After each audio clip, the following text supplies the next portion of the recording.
9 questions you must ask yourself before you bail on a workout. You go to the track to do 6 800-meter repeats. On your first one, you're a little slower than planned. You tell yourself not to worry, because you usually feel better on the second repeat of a workout. But then your second 800 is slower than the first. On your third 800, you push hard, yet you finish even slower. Should you finish the workout as best you're able? Switch to a different workout? Or will you ultimately be better off by cutting it short? Perhaps the two most pertinent words in running are "T depends." That's certainly the case when it comes to deciding what to do when a workout is going poorly. Here are 9 things to consider to help you choose wisely. Knowing what you're trying to achieve is critical for the runner to know ahead of the workout, says Greg McMillan, who has coached everyone from beginners to 2 to 10 marathoners. Having a goal of running hard isn't enough. Are you trying to practice running at a certain pace?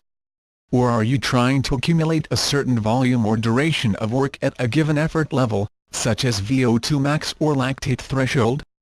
And you can say what the stimulus should be from the day's workout, then you have a starting point for deciding what to do if the workout isn't going as you hoped, says Pete Magill, author of The Born-Again Runner and holder of 3 American Masters records. Take, for example, the workout of 6 800-meter repeats cited above, in which each repeat gets slower. If the purpose is goal pace practice, then running slower is not good at all, and the workout should be stopped immediately, says McMillan. If the purpose is to boost VO2 max aerobic capacity, then it's okay to keep going as long as the effort is appropriate. In the second, more common scenario, where running at a certain effort is the goal, consider not timing your remaining repeats. Simply focus on maintaining an equivalent perceived exertion level. If you do time the rest of the workout, and find you're still slowing by a couple of seconds per lap, chances are you're not ready to do that workout and it might be time to pull the plug, Magill says. You might be ready to do a good workout, but you might sabotage that possibility because of overly ambitious expectations. When you're struggling to hit workout times you think you should be able to hit, and really it is because the paces are unrealistic, or they are unrealistic in the context of what other stuff you've loaded onto your plate surrounding the workout, says Lauren Fleshman, who won 2 national 5,000-meter titles during her professional running career and now coaches Wassell's Little Wing team. If you're doing a workout at goal race pace, it's unrealistic to think you can always run that pace in training. By definition, it's not a pace you've recently held for the duration of a race. Even if you have recently run a certain pace for a race, you shouldn't expect to be able to produce at will in workouts, says Magill. Our race times often don't pertain to workouts, he says. Or your races, you're rested, and you run the max you're capable of on that day. That's usually not the case with a workout in the middle of the work week. So you shouldn't expect to come to those workouts with the same capabilities. McMillan will sometimes have runners try to hold the desired pace for shorter repeats, such as 600 meters, or even 400 meters, instead of 800 meters. Juicing the workout allows you to get a good workout in the day and avoids the mental outlook that you failed the workout, he says. Magill cautions against shortening VO2 max repeats too much, because it can take the first minute or longer of a repeat at that effort level to reach the right intensity level. If you couldn't hold the pace for 800 meters and switch to 400s, then you're only hitting the VO2 max stimulus for the last little bit of each 400 before you take a recovery jog, he says. Magill is okay with breaking a tempo run that isn't going well into shorter segments, such as 10 minutes at tempo effort with a 2 or 3 minute recovery jog between. If your initial pace goal was too ambitious, you might struggle to hit the right effort level for the rest of your planned workout because you went anaerobic and aren't clearing the lactic acid during the rest intervals, Fleshman says. The sign of this is tingly arms early in the workout. In that case, I'd just finish with a 10-minute tempo run and call it a mixed session, she says. If you didn't start the workout too quickly but are still having a hard reaching the desired effort level, you're probably not ready to provide a proper stimulus to that energy system, says McMillan. In that case, you might change the purpose of the workout and try to hit a different energy system, he says. If we can do VO2 max repeats, Why not do a few lactate tolerance repeats ab 6x 200 meters fast and call it a day? We get good speed training but don't run up against the fatigue issue we're seeing in the 800s. Majel says that if you switch to a different type of hard running and find that you're still struggling, and your nervous system is tired, and you're not ready for any type of hard workout, because if you fry your nervous system, it could take you 10 or 11 days to recover. In that situation, it's time to end the workout. One consideration here is weather.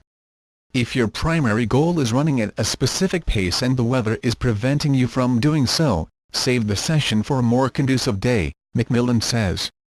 If you're going mainly by perceived exertion, you can produce the desired effort level in almost any conditions. The worse the weather, the less you should gauge your success by the stopwatch.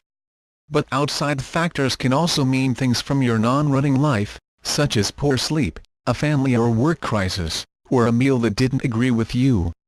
Be realistic about how such things affect you.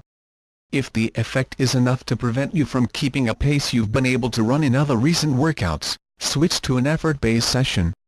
Another possibility is that you're in the early stages of sickness. If you suspect the body is fighting something, I'd bail as early as possible, Fleshman says. If you're having biomechanical issues, stop the workout. That includes not only something like sharp pain in your knee or a lower back spasm, but also a winch that affects your ability to maintain your stride, Majel says. Soldiering through will increase the chances of the issue becoming a full-blown injury that will cost you a lot more fitness than doing 3 fewer repeats will bring you. This is especially the case for masters runners, who tend to take longer to recover from training error-induced injuries. Regardless of whether you finish the original workout, altered it, or cut it short, a subpar session is a sign you need to be careful in the following days so that you don't dig a deeper hole. Unless there is a really clear issue why you didn't feel good, it usually means you're under-recovered, and adding in more recovery in the following days is smart, McMillan says. Most runners get fully recovered after 2 to 3 days of recovery, whatever that means for that runner. Cross-training, and/or lower volume and slower runs. Resist the urge to try to make up for lost time by rushing back to the track the following day. Here's a reason the workout went bad, Majel says. You can just pretend it didn't happen. If your workout went south because of unrealistic pacing, or if you switched to a different type of workout, just move on with the rest of the week as planned, Fleshman says. You got some good work out of it, even if it wasn't the original plan. All runners have bad workouts on occasion. Whether your most recent one is cause for concern depends significantly on how the rest of your training has been going. My experience has been that most runners will experience up to 3 bad days in an 8 to 12 week training cycle, McMillan says. These are just the word who stole my fitness days where you have no idea why you feel bad. More than that, and I find it's a recovery issue. Some of this could be the training sequencing, and some could be other controllable factors, such as nutrition, hydration, sleep, and mental state. Fleshman says that more than 7 to 10 consecutive days of being unable to meet your training goals when you're not ill could mean overtraining syndrome or adrenal fatigue from a mix of training and life-work stressors. All stress comes from the same well, so even if you feel you should be able to handle the training load based on past training experience, look at your life to see if anything is different that could be depleting you. She says one reason runners finish bad workouts is that they're afraid it will be easier to give up in subsequent workouts, or even races. Unless you know you simply gave up during the workout, don't get flustered by having to change or abandon a hard session. Ross adjusts workouts all the time, McMillan says. He realized that there is an ebb and flow to the body and the training plan, and that adjusting is the best way to optimize the training. I would hope that runners know the difference between whipping out in a workout and when the body-mind conditions just aren't conducive to the goal of the workout and is therefore counterproductive.